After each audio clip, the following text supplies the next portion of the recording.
দেখুন এই যে ছেড়ে দিয়েছি, হালকা করে টাচ করলে কিন্তু এটা জায়গায় চলে যাবে, যেমনটা দেখুন এখন জায়গায় চলে গেছে। তো এটাকে এভাবে রেখে দিলে কিন্তু হবে না, অবশ্যই কোনো একটা কিছু দিয়ে এটাকে ওয়েট দিতে হবে। এমন কোনো ওয়েট কিছু দেওয়া যাবে না যেটা অনেক বেশি হয়ে যায়। তো আমি এই মুহূর্তে একটা ছোট ট্রান্সফরমার দিচ্ছি এইভাবেতে। আপনারা যদি এইভাবেতে আপনাদের এটা জাম্প করে রাখেন, আশা করি অনেক সুন্দর হবে। আসসালামু আলাইকুম বন্ধুরা, সবাই কেমন আছেন? জুয়েল ইলেকট্রনিক্স অ্যান্ড সাউন্ডের পক্ষ থেকে নতুন আরেকটি ভিডিওতে আপনাদেরকে স্বাগতম। বন্ধুরা, এটা একটা 15 ইঞ্চি 3 ইঞ্চি ভয়েস কয়েলের অরিজিনাল টিনের বডি চায়না স্পিকার। এটা অরিজিনাল স্পিকার, অনেক পুরাতন বলে দেখতে একটু অন্যরকম লাগতে পারে। তো আজকে এই আসলে এটার কয়েলটা বাধাই করা হয়েছে আগে, কয়েলটা মেজারমেন্ট কমপ্লিট। তো ভাবলাম আপনাদেরকে একটা ডাস্ট ক্যাপ লাগানো, তারপরে আপনার স্পিকার যে লিড ওয়্যার বা কানেকশন ওয়্যার অনেক কিছু বলি, এই তারগুলো আমরা কিভাবে লাগাতে পারি খুব সহজে, এটার একটা ভিডিও ভাবছি আপনাদেরকে উপহার দিই। কারণ অনেকদিন যাবত এইরকম বড় বড় স্পিকারের আসলে কোনো ভিডিও দেওয়া হয় না। এটা দুইটা স্পিকার রিপেয়ার করা হচ্ছে, একটা এই সাইডে রাখা আর একটা হচ্ছে এই। আর পিবের কাজটা চলতেছে এই এমপ্লিফায়ারের। আসলে ঝড়ের কারণে দোকানে সমস্যা হয়েছিল, পানি পড়েছিল, অনেক চাল উড়ে গেছিল, অনেক ক্ষয়ক্ষতি হয়েছে। যাই হোক, তার মধ্যে ভিডিও করতেছি, এটা তো করতে হবে তাই। তো যাই হোক, আপনাদেরকে আজকে এটাতে কিভাবে আমরা করতে পারি, আপনার লিড ওয়্যার লাগাইতে পারি এবং ডাস্ট ক্যাপ খুব সহজে লাগাতে পারি, সেটার বিষয়ে আপনাদের সাথে আজকে আমি বিস্তারিত আলোচনা করব। প্রথমে একটা কথা বলি, দেখুন আপনি যখন কয়েলটা লাগাবেন, এই কয়েলের যে দুটো তার ওঠে, এই দেখুন এই তার দুটো যেন স্পিকার টার্মিনালের সোজাসুজি হয়। আপনি চাইলে কিন্তু এটা রেখেও দিতে পারেন, ফেলেও দিতে পারেন, তবে আমি এটা রাখবো না যেহেতু পুরাতন হয়ে গেছে। তো এখন কথা হচ্ছে, আপনার লিড স্পিকার টার্মিনালের সোজাসুজি আপনি দুটো এখানে ছিদ্র করবেন। তার এই ছিদ্রটা কখন করবেন দেখুন, এটা বিভিন্নভাবে করা যায়। প্রথমে আপনি যে ডাস্ট ক্যাপটা লাগাবেন, সেই ডাস্ট ক্যাপটা এইভাবে নেবেন। জাস্ট আমি আপনাদেরকে বোঝানোর জন্য এভাবে নিচ্ছি। নেওয়ার পরে এটাকে একদম প্লেনলি খুব স্মুথভাবে এটাকে এরকম দিয়ে লাগালেন। তো দেখুন কোনো টাইল নেই। কোনো টাইল যদি আপনার না থাকে তাহলে আপনি কি করবেন, একটা ছোট মার্কার পেন নেবেন। জাস্ট আপনার বোঝার সাথে আমি এইভাবে করে দেখাচ্ছি, এটা পাবলিকেরই, সমস্যা নাই, দাগ হলে কিচ্ছু বলবে না। তো দেখুন এই যে একটা দাগ দিয়েছি এটা। এখন আপনি যদি মনে করেন যে আপনি ওই যে বেড়ে 3 ফুট ওই স্পিকারের মতো আপনি এরকম চোখ রাখতে চান, সেক্ষেত্রে এই যে ডাস্ট ক্যাপের জন্য যে দাগটা দেওয়া হয়েছে, এই দাগের উপরে আপনি এই টার্মিনাল ওয়্যারটা উঠাইলে ওরকম চোখের মতো দেখাবে। আর সেক্ষেত্রে অবশ্যই ডাস্ট ক্যাপটা ছোট নেবেন। আর আপনার যদি মনে হয় যে না আপনার স্পিকার ডিপে অনেক বেশি আছে, আপনি একটু গোড়া থেকে লাইন নেবেন, তাহলে আমার ডাস্ট ক্যাপটা এখান থেকে এই পর্যন্ত আসবে। তাহলে আপনি ঠিক এই তার সোজাসুজি এই এরকম দেখে দুটো মার্ক করে দেবেন, জাস্ট এরকম সুবিধার জন্য। এখন এখানে আপনার দুইভাবে ডিল, মানে এখানে একটা ছিদ্র করতে হবে, কারণ এখান থেকে তারটা তো ওই পাশে যাবে। তো এইটা কিভাবে করবেন সেটা আপনাদের দেখাই। আপনারা চাইলে আপনাদের গরম যে তাতাল আছে, তাতাল দিয়ে এরকম ধরে করতে পারেন, এরকম ভাবেতে। খুব সাবধানে করতে হবে কিন্তু। তো আমার একটা করা হয়ে গেছে, আর একটা করতেছি। অথবা আপনারা এখানে কিন্তু চাইলে অন্য কিছুতে করতে পারেন, ড্রিল বিট বা অন্য কোনো কিছু, কিন্তু সাবধান যেন স্পাইটার সমস্যা নয়। দেখুন এখানে দুটো ছিদ্র হয়ে গেছে। তো আগের যে দুইটা তার ছিল, তার দুইটা ভালো মোটামুটি চালানো যায়, কিন্তু যেহেতু এটা ফুল রিপেয়ার করতেছি সেহেতু এটাকে আমি এখন আর রাখতে যাচ্ছি না, এটাকে টোটালি আমি বাদ দিতে যাচ্ছি। দেখুন দুটি টার্মিনাল তার কিন্তু খুলে নিতে হবে, যদিও ভালো হয় টার্মিনালের এটা পাল্টায় দিলে। এখন আসুন, এখানে আপনারা চাইলে 15 ইঞ্চি যে স্পিকারগুলো আছে, যেটাতে মনে করেন যে 800 ওয়াট 1000 ওয়াটের যে টার্মিনাল ব্যবহার করা হয়, চাইলে আপনারা ওইটাও ব্যবহার করতে পারেন, চাইলে এইটাও ব্যবহার করতে পারেন। দেখুন চাইলে এইটাও ব্যবহার করতে পারেন। তো এই দুইটার মধ্যে এই তারটার বেশ সুনাম আছে, ভালো আছে, তো আমি এই তার দুইটাই লাগাবো। এখন কি আমি আগে এরকম মাপ দিয়ে কাটবো, এরকম মাপ দিব যে আমার 6 ইঞ্চি লাগবে 5 ইঞ্চি লাগবে? না বন্ধুরা, একটুও না। এই যে দুটো, এই যে তারটা দেখছেন, এটাকে একটু সরু করে নিয়ে এই দুটো লিড ওয়্যার ঠিক এইভাবে এটার ভিতর থেকে দিয়ে দিবেন। এবার এই পাশের কাজ শেষ, এবার আসুন এই পাশে। আসলে একাই ক্যামেরা করা হয়, তো বন্ধুরা আমি একটু শর্টকাট করে নিলাম, তারটাকে ঝালাই দিয়ে নিয়েছি। তো তো এই যে মাপটা দেখছেন এরকম মাপে আপনাদের তারটা এইভাবে রেখে দেবেন। দেখুন এখানে পাঞ্চ করলে কিন্তু কোনো প্রকার পেপারে লাগবে না, পেপারে সে পাঞ্চটা লাগবে না। তো সেইভাবে আপনারা এই তারটাকে ঠিক এইভাবে রাখবেন, রেখে এটা আলতো করে এখানে এইভাবে নিয়ে আসবেন। এখন এখানে একটা পিন করতে হবে।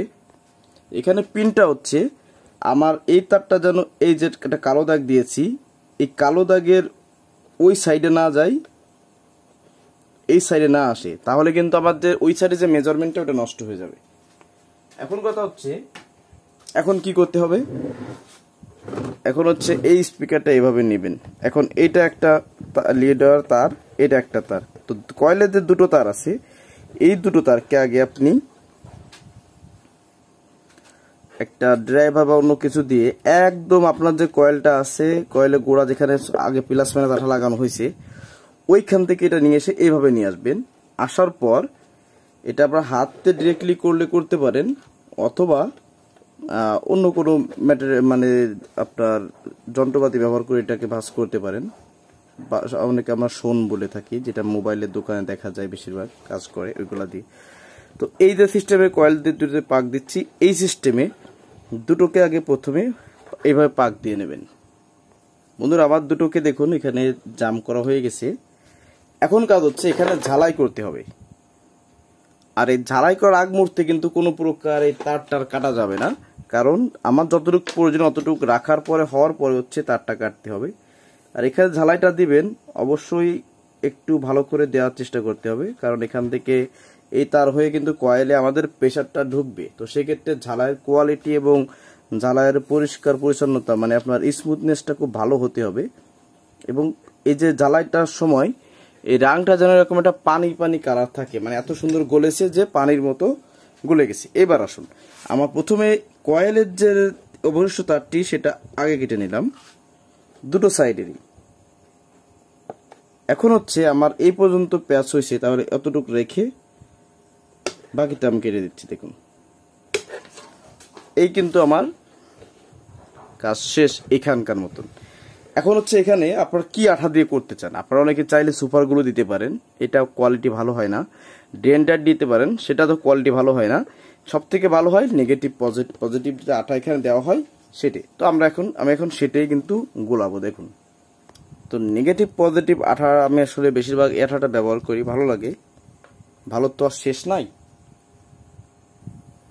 তো আপনার নেগেটিভ পজিটিভ আপনি যখন আঠাটা গোলাবেন তখন একটা জিনিস খেয়াল রাখবেন, দুটো আঠা মিশানোর সময় দুটো আঠাই যেন পরিমাণে সমান সমান হয়, এটার দিক খেয়াল রাখবেন। সেক্ষেত্রে আপনাদের মিক্সিংটা ভালো হবে, আঠার ধারণ ক্ষমতাটাও অনেক সুন্দর হবে। তো এটা একটা আন্দাজের বিষয়। তো আমার কাছে মনে হচ্ছে যে এখানে সমান পরিমাণে আছে। তো যেহেতু সমান পরিমাণ আছে সেহেতু আমার আর বেশির প্রয়োজন নেই, আপনারা আপনাদের পরিমাণ মতো দেবেন আপনারা। আর এখানে এই যে আঠাটা আমি গুলাচ্ছি দেখুন,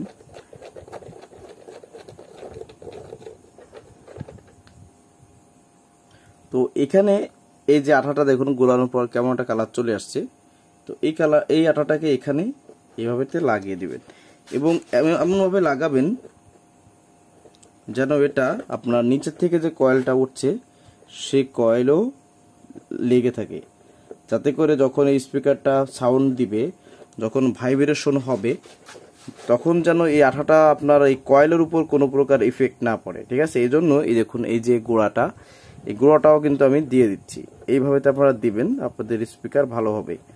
আর বন্ধুরা এখনো যারা আমার চ্যানেলের নতুন দর্শক আছেন, অর্থাৎ আপনি যদি আমার এই চ্যানেলের নতুন দর্শক হয়ে থাকেন অবশ্যই কিন্তু চ্যানেলটিকে সাবস্ক্রাইব করে দিবেন এবং পাশে থাকা বেল আইকনটি অল করে দিবেন, কারণ আমার এই চ্যানেলে এই ধরনের বা এই রিলেটেড ভিডিও অনেক আপলোড হয়। সেক্ষেত্রে আপনার অন্য কোথাও কিন্তু খুঁজতে হবে না, খুব সহজে কিন্তু এটা আপনি পেয়ে যাবেন। ঠিক আছে, তো বন্ধুরা আঠাটা দেখুন লাগানো হয়ে গেছে। তো আপনারা চাইলে এখানে ডিরেক্টলি এখন ডাস্ট ক্যাপও লাগাই দিতে পারেন, আর না চাইলে লেট করতে পারেন, তবে লেট করাটা ভালো। আমি এখন এটাকে এই অবস্থায় রেখে দিয়ে মানে এটার ফিনিশিং কিছু কাজ এই যে যেমন এই যে কুচিয়ে লাগিয়ে দিচ্ছি, এটা লাগিয়ে দেওয়ার পরে এটাকে একটু রেস্টে দেবো, আর আঠা শুকিয়ে গেলে তারপর ডাস্ট ক্যাপ লাগাই দিলে আমার কাজ ক্লিয়ার। তো বন্ধুরা আঠাটা একটু শক্ত হয়ে গেছে হালকা, আর উপর থেকে একটু নেমে গেছে বলে আমি একটু তার একটু উপরে অল্প একটু আঠা দিয়ে দিচ্ছি। জাস্ট এটা এক্সট্রা দিলে হয়, না দিলেও সমস্যা নাই। তো এখন কথা হচ্ছে আপনারা যখন ডাস্ট ক্যাপ লাগাবেন, এই যে ডাস্ট ক্যাপটি তো এই ডাস্ট ক্যাপটি আপনারা কি দিয়ে লাগাবেন? আপনারা কিন্তু চাইলে এখানে আগে তো বলে নিই, আপনারা চাইলে এখানে সুপারগুলো দিতে পারেন, ভালো হবে না। ড্রেন ড্রায়ার দিতে পারেন। ড্রেন ড্রায়ার দিলে কিন্তু অনেক সময় বেজের প্রেশারের কারণে কিন্তু এটা কি হয়, খুলে যায়। তো সেক্ষেত্রে যদি প্লাস মাইনাসটা ব্যবহার করতে পারেন এখানে, সেক্ষেত্রে আপনি ভালো সার্ভিস পাবেন। ঠিক আছে, তো আমি আসলে প্লাস মাইনাসটা বর্তমানে ইউজ করি, আগেও করতাম, সব সময় না। কারণ কয়েকটা স্পিকার আমি ড্রেন ড্রায়ার ব্যবহার করার ফলে মানে স্পিকার বাজতে বাজতে ভাড়া থাকায় অবস্থায় ডাস্ট ক্যাপ খুলে ওই অবস্থায় ভিতরে ওই অবস্থায় রয়েছে, আসলে দেখতেও তো খারাপ লাগে, তাই না? তো এই যেভাবে আমি আঠা লাগাচ্ছি দেখুন, এইভাবে আপনারা আঠাটা লাগিয়ে নেবেন এবং খুব সতর্কতার সাথে, যেন ভিতরে কয়েলের সাথে মানে কয়েলের ভিতরে না পড়ে। ঠিক আছে, তো এরকম আঠা লাগানোর পরে আমাদের কিন্তু একটা দাগ দেওয়া ছিল সাইড থেকে, তো সেই দাগটাকে মেনটেন করে কিন্তু আমাদের এটাকে এখানে ছাড়তে হবে। ঠিক আছে, যেন এলোমেলো না হয়, এটার দিকে খেয়াল রাখতে হবে। দেখুন, এই যে ছেড়ে দিয়েছি, হালকা করে টাচ করলে কিন্তু এটা জায়গায় চলে যাবে, যেমনটা দেখুন এখন জায়গায় চলে গেছে। তো এটাকে এভাবে রেখে দিলে কিন্তু হবে না, অবশ্যই কোনো একটা কিছুতে এটাকে ওয়েট দিতে হবে। এমন কোনো ওয়েট কিছু দেওয়া যাবে না যেটা অনেক বেশি হয়ে যায়। তো আমি এই মুহূর্তে একটা ছোট ট্রান্সফরমার দিচ্ছি এইভাবেতে। তো আপনারা যদি এইভাবেতে আপনাদের এটা জাম করে রাখেন, আশা করি অনেক সুন্দরভাবেতে কিন্তু এটা লেগে যাবে। ঠিক আছে, তো বন্ধুরা, এটা টেস্টিং ভিডিও দিলাম না, তো ভিডিওটি কেমন লাগলো অবশ্যই কিন্তু আমাকে কমেন্টে জানাবেন। তো আবারও বলতেছি, যারা আমার চ্যানেলের নতুন দর্শক আছেন অবশ্যই চ্যানেলটিকে সাবস্ক্রাইব করে দিবেন এবং পাশে থাকা বেল আইকনটি অল করে দিবেন। আর ভিডিওটি কেমন লেগেছে সেটা কিন্তু অবশ্যই কমেন্টে জানাবেন। তো বন্ধুরা, সবাই ভালো থাকুন, আল্লাহ হাফেজ।